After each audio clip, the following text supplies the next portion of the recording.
굉장히 익숙하고 친근하고 좋으신 분이고 나와 늘 함께 하시는 분인데 왜 제목에 성령과 마귀를 이렇게 딱 붙여놨을까요? 성경 말씀이 그래요. 보니까 눈치채셨어요? 오늘 본문 말씀에 보면 본문 말씀의 짧은 부분이었지만 거기에 성령과 마귀가 바로 붙어서 나와요. 제가 찾아서 읽어볼게요. 1절과 2절 연결되는 부분인데요. 광야에서 40일 동안 성령에 이끌리시며 마귀에게 시험을 받으시더라. 아멘.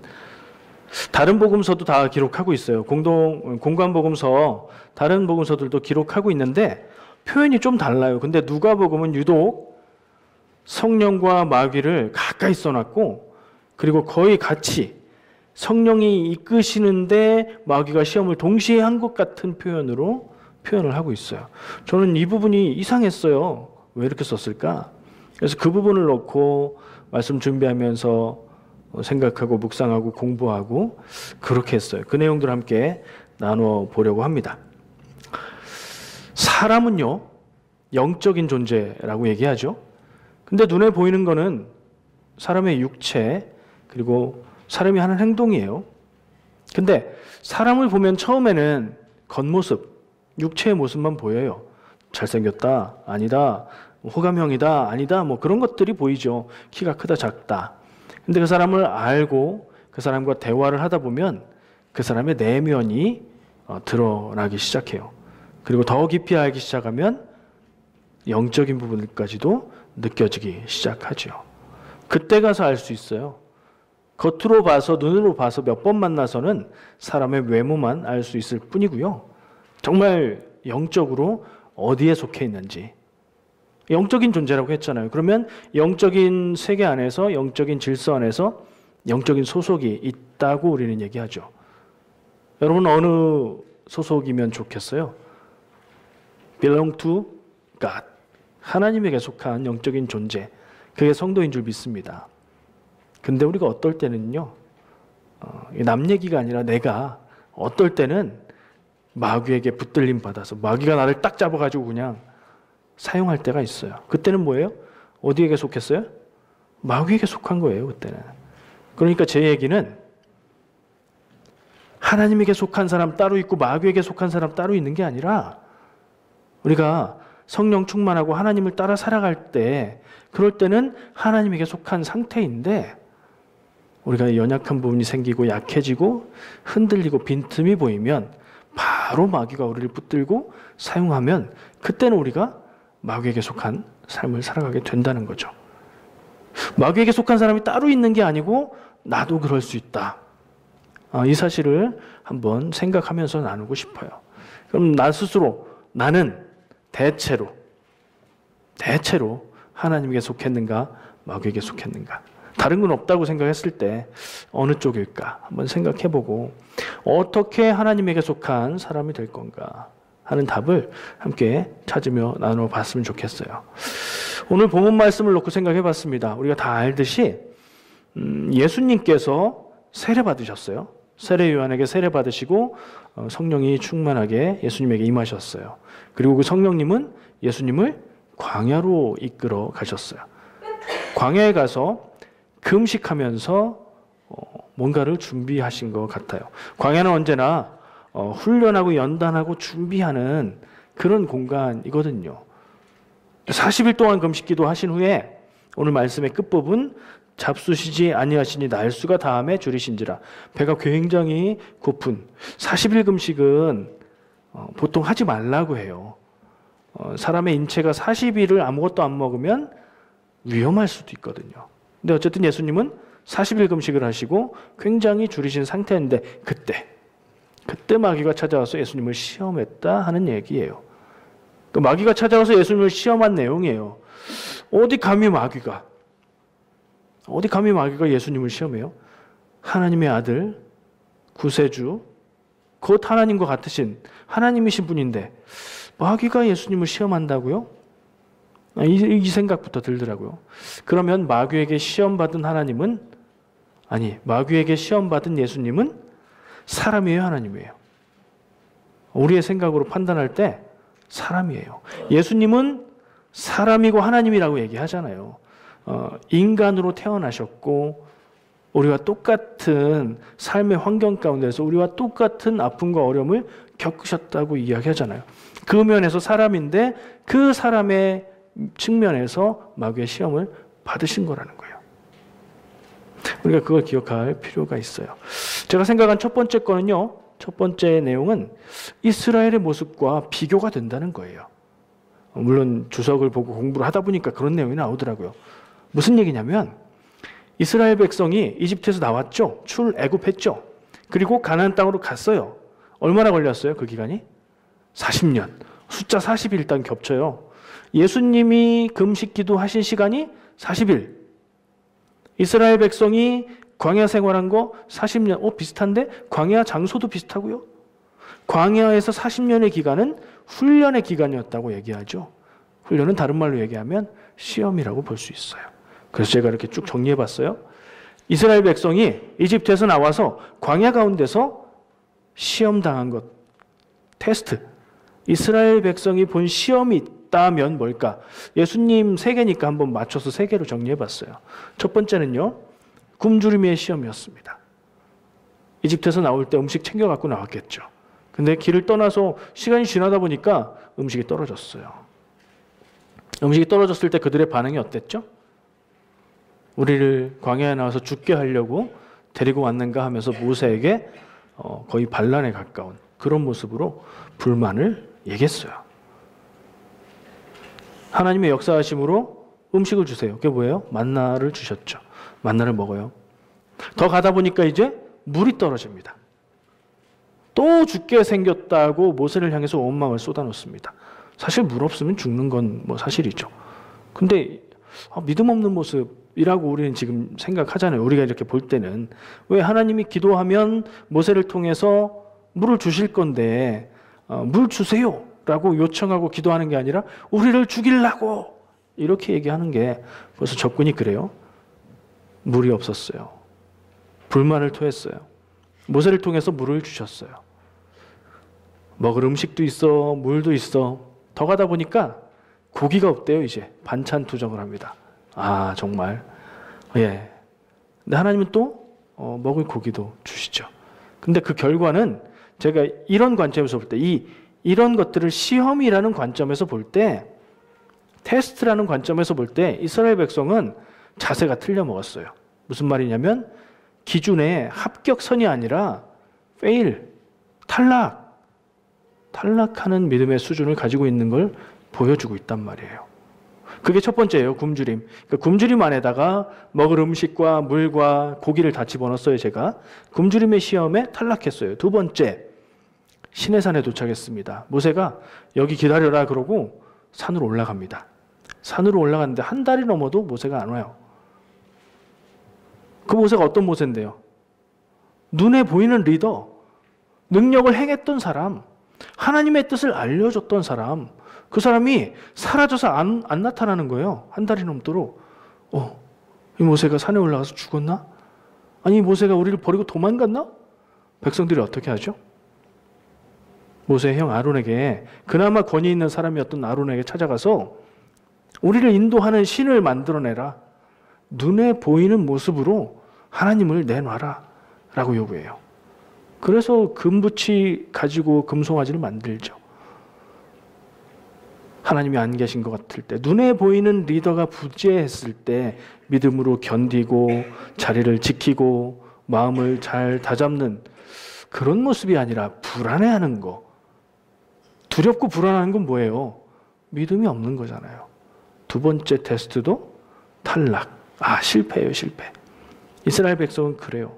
세 번째는, 제가 꼽은 세 번째는 가나안 땅 바로 앞까지 갔습니다. 그래서 지파마다 대표를 뽑아서 정탐을 보내죠. 12명의 정탐꾼이 가나안 땅을 향해서 들어갑니다. 갔다 와서 보고가 이래요. 그 땅은 너무 좋은 땅이에요. 그 땅에 과일과 농사도 잘 되고 모든 게 좋은 것 같아요. 근데 그런 땅에서 사는 사람들이라 그런지 그 사람들은 너무나 크고 강합니다. 우리가 그들을 이길 수가 없습니다. 10명이 그렇게 말해요. 12분의 10이면 몇 퍼센트인가요? 계산을 잘 못합니다.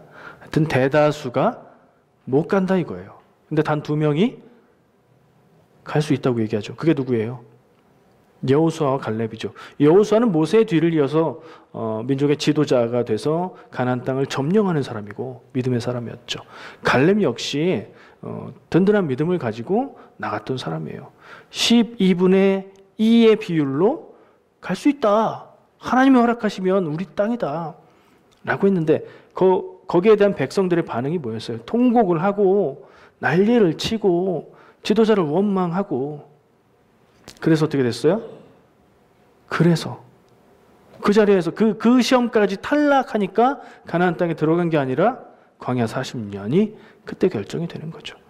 제가 예수님의 3가지 시험과 이스라엘 백성의 광야 시험 이렇게 정리를 해서 비교해 보니까 이스라엘 백성은 실패, 탈락.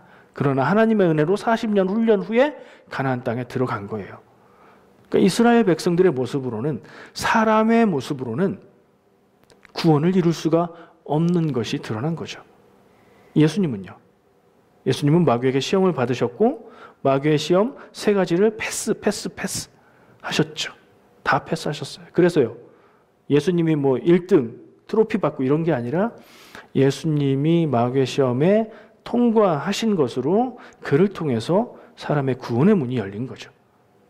하나님의 최종 목적이 그거니까요. 예수님의 시험 3가지 기억하실 거예요. 다른 복음서하고 2번째, 3번째가 순서가 달라요. 내용은 똑같지만 첫 번째, 하나님의 아들이라면 이 돌을 떡으로 만들어서 먹어라. 40일 금식한 예수님한테 지금 이렇게 얘기해요. 필요한 것을 네 능력으로 만들어서 먹어라. 돈이 필요하다면 돈을 만들고 사람이 필요하다면 사람을 움직이고 마음대로 해라. 네가 가진 권세로 마음대로 해봐라. 하나님의 아들이라면. 이런 시험을 하는 거죠. 쉬운 길을 택하고 넓은 길로 가라. 너 자신을 세상 만방에 드러내라. 예수님은 그 시험에 대해서 하나님의 말씀으로 대답을 합니다. 뭐라고 하죠? 사람이 떡으로만 살 것이 아니니라. 떡으로만 살 것이 아니죠. 근데 떡 없으면, 먹는 음식 없으면 사람의 육체는 죽을 거예요. 그러니까 떡을 먹는 게 잘못은 아닌데 떡만 사람을 살릴 수 있다고 생각하는 게 문제인 거네요. 대단하시네요. 아까 얘기한 대로 예수님 지금 사람의 우리가 똑같은 사람의 모습인데 40일 굶으신 후에 음식 만들어 먹어봐. 그랬는데 아니 그 방법은 아니야. 그렇게 하는 거 아니야. 라고 거부하시는 거예요. 2번째 시험은요. 사탄이 이 마귀가 나를 경배하면 세상 모든 권세와 영광을 너에게 주겠다. 이것은 하나님이 나에게 준 것이니 나를 경배하면 너에게 주겠다. 근데 세상 모든 권세와 영광이 마귀의 거라고요? 그렇게 생각하세요? 성경에 지금 마귀의 말로 그렇게 말하는 거잖아요. 마귀 믿으세요? 저는 못 믿겠더라고요. 정말로 세상 모든 권세와 영광, 세상의 모든 권위, 세상의 모든 것들이 마귀의 겁니까? 그래 보이죠. 그래 보여요. 하나님이 움직이시는 것 같지 않고 하나님과 반대되는 세력이 세상을 움직이는 것 같고 역사를 이끌어가는 것 같고 하나님을 믿는 사람들은 늘 약자인 것 같고 그렇게 보여요. 그냥 그렇게 보일 뿐이에요. 마귀가 그 권세를 가진 것 같은 것은 잠깐이에요. 하나님의 것입니다. 이 땅의 모든 권세와 영광도 하나님 나라의 모든 권세와 영광도 하나님 거예요. 눈에 보이는 것에 넘어가지 않는 것이 중요합니다. 보이는 것 너머에 하나님의 주권을 믿는 것이 중요하죠. 역시 예수님은 하나님의 말씀으로 이 시험도 물리치십니다. 주 너의 하나님께 경배하고 다만 그를 섬기라. 1번, 2번, 첫 번째, 두 번째 시험 다 통과, 패스하셨는데 그 예수님이 공격했던, 반격했던 무기는 하나님의 말씀이었어요. 하나님의 말씀이 참으로 중요합니다. 생명력 있는 하나님의 말씀, 진리의 말씀이 마귀의 유혹을 이기게 만듭니다. 마귀의 유혹은 왜 유혹일까요? 그럴듯하니까요. 우리가 들었을 때 그런가? 그런 것 같아. 그런 것 같은데 해볼까? 설득당하기 쉽기 때문에 유혹이죠. 하나님의 말씀을 아는 사람은 그 유혹을 이길 수 있고요. 이것이 마귀의 유혹이라는 거, 진리가 아니라 마귀의 음성이라는 걸 깨달아 알 수 있어요. 그러니 하나님의 말씀을 아는 게 중요해요, 안 중요해요? 너무 중요한 거죠. 하나님의 말씀을 어떻게 할 수 있어요? 읽어야 할 수 있고, 묵상해야 할 수 있고, 공부해야 할 수 있죠. 우리가 하는 것처럼 그렇게 하는 겁니다. 세 번째 시험 역시 말씀으로 물리치는데, 제가 왜 말씀으로 물리쳤다는 얘기를 했냐면, 세 번째는 마귀도 하나님의 말씀으로 공격을 해와요. 네가 지금 성경 말씀으로 방어를 하는구나 하면서 세 번째 시험을 하는데, 예루살렘 성전 꼭대기에 가서 예수님을 여기서 뛰어내려 봐라. 성경 말씀에 이르기를 하나님이 너를 보호하시고 지키시고 다치지 않게 하실 거다. 시편에 있는 말씀이거든요. 그 말씀을 얘기하면서 그 말씀대로 될 거 아니냐. 뛰어내려라. 라고 도전을 합니다. 네가 그렇게 하나님의 말씀을 잘 알아? 나도 하나님의 말씀 인용해서 너를 시험할 수 있어. 여러분, 하나님의 말씀을 이야기한다고 다 진리인가요? 성경 말씀을 이야기한다고 다 맞는 말인가요? 아니요. 의도가 중요합니다. 성경 말씀, 하나님의 말씀을 이야기해서 다 진리면 이단들이 다 진리시게요? 아니잖아요. 말을 들을 때 성경 말씀 가지고 근거로 삼아서 우리에게 이야기할 때, 그래? 그렇게 얘기해? 성경 가지고 얘기해. 근데 나는 너희들이 이단이야. 잘못된 의도와 틀린 생각으로 나에게 얘기하는 걸 알아. 이걸 알 수 있죠. 그 뒤에 깊은 곳을 볼 수 있다면 그걸 알 수 있죠. 성경 말씀은 중요한 것이 돼. 성경 말씀이 나온다고 해서 다 권위 있고 다 맞고 다 진리가 아니에요. 마귀도 성경 말씀을 인용해서 예수님께 도전하잖아요. 내가 깨달은 성경 말씀도 이게 진리의 해석이 아닐 수 있어요. 누군가 나에게 이야기해주는 성경 말씀에 대한 해석이 맞는 게 아닐 수 있어요. 하나님의 말씀으로 우리가 성경 말씀을 여긴다면 정말 깊이 읽고 공부해서 깊이 묵상해서 진정한 하나님의 뜻을 거기서 발견해야 돼요. 어쨌든 또 말씀으로 물리치십니다. 저는 이런 도전으로 받아들여요. 여러 가지 다른 생각을 할 수도 있지만 하나님의 말씀을 네 마음껏 이용해. 하나님의 말씀에 이렇게 나와 있잖아. 너 편한 대로 갖다 해석하고 생각해서 하나님을 이용해. 하나님을 사용해서 네가 원하는 걸 다 가져. 그런 시험으로 들리더라고요. 그게 아니잖아요. 하나님의 말씀은 우리가 깨닫고 순종하고 따라야 될 일이지, 내가 원하는 것에 근거로 하나님의 말씀을 갖다 붙이는 건 아닌 거죠. 그는 하나님의 말씀을 오용하는 거예요. 내가 하나님을 이용하는 거예요. 그럼 안 돼요. 예수님의 시험까지 생각해 봤어요. 제가 지난주처럼 6개 주제를 얘기할 건데 지금 3개 했어요. 3개 남았습니다. 네 번째 주제는요. 주제의 제목을 교회 안의 마귀 이렇게 해봤어요. 이게 무슨 얘기예요? 교회 안의 마귀요? 우리 안에? 이 안에요? 한번 생각해 보세요. 교회 안에 마귀가 있을까요? 없을까요? 없어야 되는데, 없어야 맞는데, 없으면 좋은데 있어요. 교회 안에 마귀가 있고요. 그러니까 교회 안에만 있다는 얘기가 아니라, 교회 안에 가면 마귀가 있다는 얘기가 아니라 교회 안에도 마귀가 있다. 교회 안에서도 마귀는 일하고 역사한다. 누구에게요? 성도들에게요. 그럼 믿는 사람에게 마귀의 역사가 있을까요? 없을까요? 있다니까요. 구원받은 사람에게 마귀의 역사가 있을까요? 없을까요? 있다니까요. 연약해지면. 예수님에게 마귀가 찾아간 시점이 언제예요? 40일 동안 금식하고 줄이신지라 엄청 배고프실 때 가서 첫 번째 도전이 돌을 떡으로 만들어 먹어봐라. 약점을 파고 들어가는 거예요. 우리의 연약함이 드러날 때, 믿음이 있고 구원받은 성도라고 해도 삶의 어려움 때문에, 육신의 아픔 때문에, 뭔가 혼란스러운 일 때문에 약점이 생기면 거기로 그걸 탁 잡고 들어오는 거예요. 내가 믿음이 있다 자랑하지 말고, 내가 구원받았다, 마귀의 도전이 나에게 통하지 않는다 확신하지 마시기 바랍니다. 언제든 우리는 마귀에게 붙들려서 사용받을 수 있습니다. 교회 다니면서 어떤 사람은 부자가 되고 싶고 유명해지고 싶고 성공하고 싶어요. 어떤 사람이라고 얘기했지만 누가 안 그렇겠어요. 그런 마음으로 교회 오면 이런 소리가 들립니다. 성령 받아라. 성령 받으면 다 이루어 주신다. 하나님께 구하라. 하나님이 다 주신다. 성경 말씀도 갖다 댑니다. 마태복음 7장 7절 구하라 그리하면 너희에게 주실 것이요 찾으라 그리하면 찾아낼 것이요 문을 두드리라 그리하면 너희에게 열릴 것이라. 마음에 확 와닿죠. 아멘이 절로 나오죠. 내가 원하는 거 주신다는 것 같으니까. 잘못된 적용이에요. 그런 얘기가 아니에요. 내가 원하는 걸 주신다는 얘기가 아니에요. 찾을 것을 찾고 구할 것을 구하고 두드려야 될 것을 두드릴 때에 그것을 주신다는 말씀이잖아요.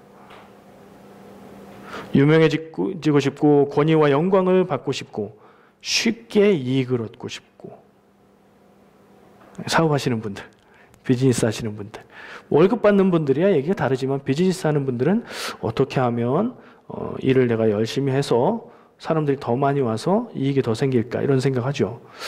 그리고 또 한편 바라보는 게 노력 많이 하지 않고 쉽게 이익이 많이 나는 게 뭘까? 막 이런 생각도 할 수 있어요.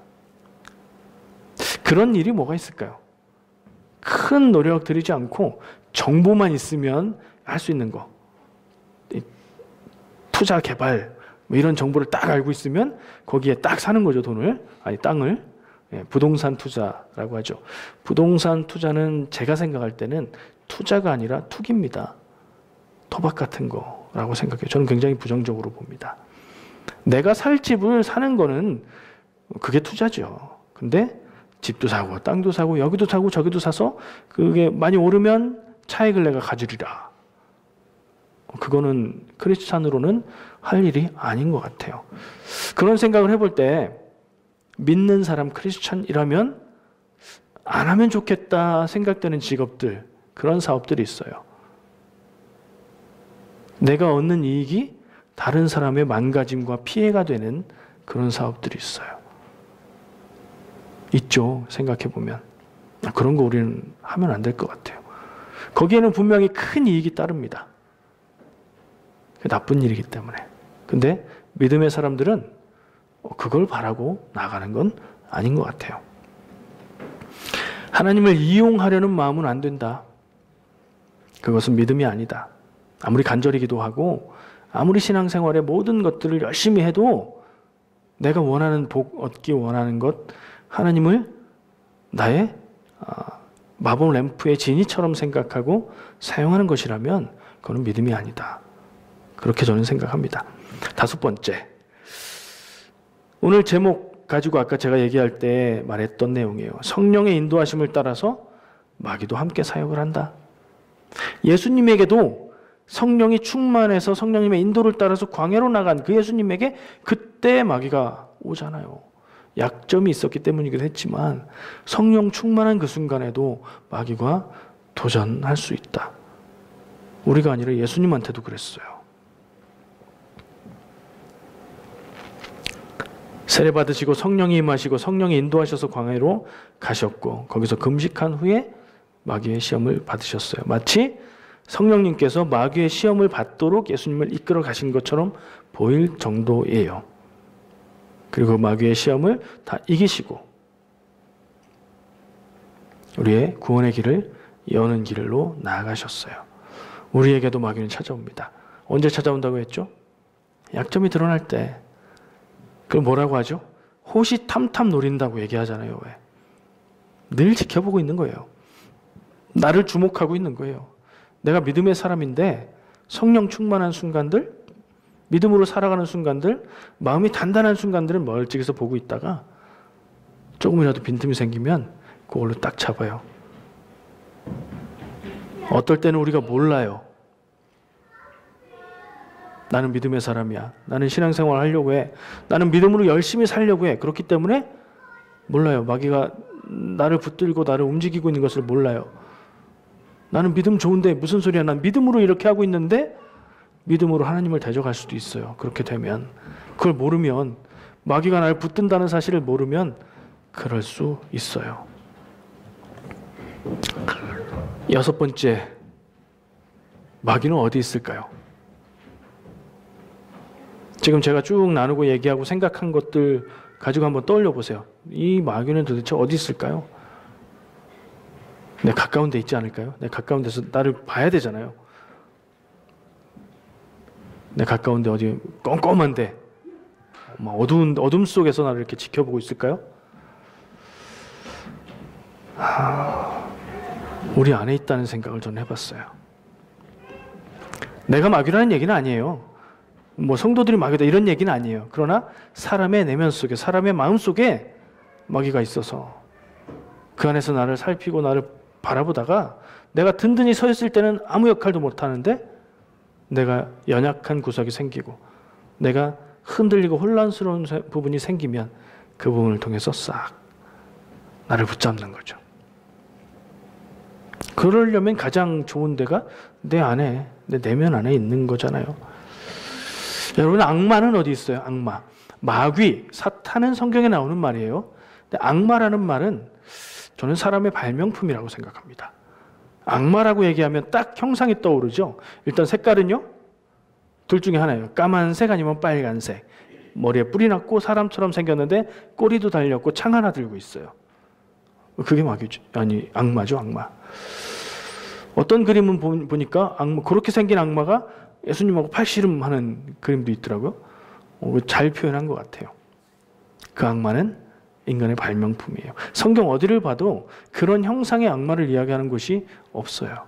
그러니까 성경에서 마귀, 사탄, 귀신 이런 얘기를 하는데 그것들의 어떤 형체나 형상, 실존을 이야기하는 걸 보셨어요?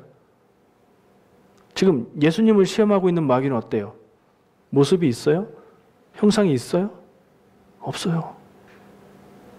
사람의 마음 가운데서 역사하고 움직이는 영적인 존재예요. 형상이 있고 형상이 있어서 나의 밖에 있고 그 마귀에게 붙들린 어떤 사람들이 있다 이렇게 생각하면 내 마음이 되게 편하죠. 내 안에 있다 이렇게 생각하면 굉장히 불안하고 불편하고 두렵고 막 그런데 악마가 있는데 악마가 내 밖에 있어. 나는 착한 사람, 나는 예수 믿는 사람이니까 나에게 악마가 없지. 악마에게 붙들린 사람이 저기 있지. 이렇게 생각하면 나는 편하고 나는 그 사람을 처단할 수 있는 정의로운 사람이 되고 그런 발명을 통해서 누군가를 악마로 만들고 그 누군가를 죽여 없앴던 게 교회 역사 안에 정말로 많습니다. 그런 면에서 저는 악마라는 개념은 사람의 발명품이라고 생각해요. 성경은 사탄을 말하고 마귀를 말하는데 성경이 말하는 사탄과 마귀는 어떤 사람의 모습이든 어떤 짐승의 모습이든 이런 걸로 나타나는 게 없어요. 어떻게 역사해요? 사람 안에 들어가서 그 사람을 움직이는 걸로 역사하고 그러잖아요. 그 내면에 있는 것으로 생각하는 게 맞겠죠. 좀 두렵고 불안해요. 우리 안에 있을 수 있다는 거예요. 내 안에 있을 수 있다는 거예요. 나를 사로잡아서 자기 마음대로 움직일 수도 있다는 거예요. 우리가 그 두려움을, 불안함을 가질 필요는 없어요. 그러나 그런 상태가 되면 안 된다는 두려움은 우리에게 있어야 돼요. 마무리를 하겠습니다. 아까 얘기했죠. 예수님은 시험 받으실 때 사람으로 시험 받으셨어요? 하나님으로 시험 받으셨어요? 사람으로 시험 받으셨어요. 그래야 시험이 가능하죠. 어떻게 마귀가 하나님을 시험해요? 말이 안 되니까. 근데 예수님은 그 마귀의 시험을 이겼죠. 하나님의 말씀으로. 사람으로서 하나님의 말씀으로 마귀의 시험을 이겼어요. 그럼 나는 사람으로 마귀의 시험을 이길 수 있겠어요? 없겠어요? 있어요. 우리도 있어요. 하나님의 말씀으로, 믿음으로. 대신 이게 마귀의 도전이다. 마귀가 나를 지금 붙들고 있다. 나를 움직이고 있다. 이걸 알아야 돼요. 모르면 대적할 수가 없잖아요. 그렇죠? 그걸 알고 하나님의 말씀 안에 바로 서 있고 하나님의 말씀을 가지고 그런 잘못된 생각과 유혹을 대적할 수 있으면 우리도 마귀의 유혹을 이길 수 있다. 이게 중요한 첫 번째 결론입니다. 그렇게 늘 이기면서 사시기를 축복합니다. 두 번째 얘기하고 싶은 거는요. 예수님은 마귀의 시험을 성경 말씀으로, 하나님의 말씀으로 물리쳤어요. 사실이에요. 근데 마귀도 성경 말씀 인용하면서 도전해 오잖아요. 그러니까 성경 말씀을 인용하는 것 자체로는 이게 하나님의 뜻이다, 마귀다 판단하기가 어려워요. 물론 마귀의 인용은 악의적이에요. 그 말씀을 그대로 쓰는 게 아니라, 그 말씀의 뜻 안에서 쓰는 게 아니라 말씀을 뭘 하나 빼고 뭘 하나 바꾸고 이런 식으로 해서 자기의 의도에 맞게 말씀을 바꿔요. 근데 이런 일은, 그런 정도의 변형은 성경에, 신약 성경에 보면 많이 있어요. 구약을 인용하는 내용들을 다 살펴보면 내용이 조금씩 달라요. 성경 말씀을 인용하는 게 중요한 게 아니에요. 물론 예수님께서는 하나님의 말씀으로 마귀의 도전을 이겨냈지만 하나님의 말씀만 가지면 다 이길 수 있다, 이게 아니란 말이에요. 더 깊은 부분을 보면요, 예수님은 자신을 유혹하고 있는 그 도전이 마귀의 도전인 것을 분명하게 아셨어요. 그걸 알아보는 게 첫 번째예요. 분별력. 내 안에서 어떤 생각이 나요. 마귀가 주는 생각인지 하나님이 주는 생각인지 분별하는 게 필요합니다. 마귀가 딱 심어줬는데 하나님의 생각이야, 이렇게 받아들이면 어떻게 되겠어요? 하나님이 주신 생각인데 이건 마귀의 생각이야, 이래버리면 어떡하겠어요? 예수님은 마귀의 도전을 마귀의 도전으로 온전히 분별해 보셨어요. 그 밝은 눈이 있었어요. 근본적으로는 그게 우선이에요. 그 다음엔요, 이것이 마귀의 도전인 것을 알았을 때는 단호하게 끊는 단호함이 있었어요. 예수님에게요. 굉장히 배가 고프신데 이거 만들어 먹으라 했을 때 예수님의 능력으로는 할 수 있다 생각을 하고, 그거 만들어 먹는 게 뭐가 그냥 음식 먹는 건데 문제일까 생각할 수도 있지만 그게 사탄의 도전인 거죠. 쉬운 길로 가고 할 수 있으면 하고 너를 위해서 하나님의 능력을 사용하고, 그것을 단호하게 거부하는 것. 배가 고파 죽을 지경여도 아닌 것은 아닌 것. 세상 모든 것을 다 가질 수 있다고 해도 아닌 것은 아닌 것. 그게 내 영혼을 팔아버리는 일이 되니까. 그래서 요약하면 하나님의 말씀으로 마귀의 도전을 이겨낼 수 있으되 더 근본적인 것은 마귀의 도전임을 알아보는 분별력과 그것을 알았을 때 단호하게 끊어버리는 단호함이라고 생각합니다. 여러분들에게 이것이 있기를 축복합니다. 마음을 혼란하게 하고 마음을 상하게 하는 일을 만날 때 이 분별력과 단호함을 통해서 이겨내시길 축복합니다. 올해 표어가 감사에 물들어 살자, 이 얘기죠. 내 마음속에 어떤 일을 만났을 때 감사가 아니라 불안함이 다가온다, 불만이 생긴다. 이 역시 분별과 단호함으로 대처해야 될 부분이에요. 불안하다고 해서 다 마귀의 것이다? 아니, 그렇지도 않아요. 우리가 정말 그것을 잘 분별해야 돼요. 그 분별력은 어디에서 올까요? 하나님 앞에 기도하고 영적으로 깨어있고 하나님의 말씀을 깊이 묵상하는 데서 오지요. 이 모든 것이 여러분들에게 있어서 마귀의 도전을 분별해내고 단호하게 거부할 수 있는 축복된 삶이 되시기를 간절히 원합니다. 기도하겠습니다. 사랑과 은혜의 주님 감사합니다. 오늘도 말씀을 함께 나누었습니다. 주신 말씀 가운데 하나님의 음성을 우리가 기억하기 원합니다. 하나님의 음성을 마음에 심고 세상 가운데서 분별력과 단호함을 가지고 살아가는 우리가 되게 하여 주시옵소서. 그것이 하나님이 내게 주시는 가장 큰 능력이게 하여 주시옵소서. 예수님의 이름으로 기도합니다. 아멘.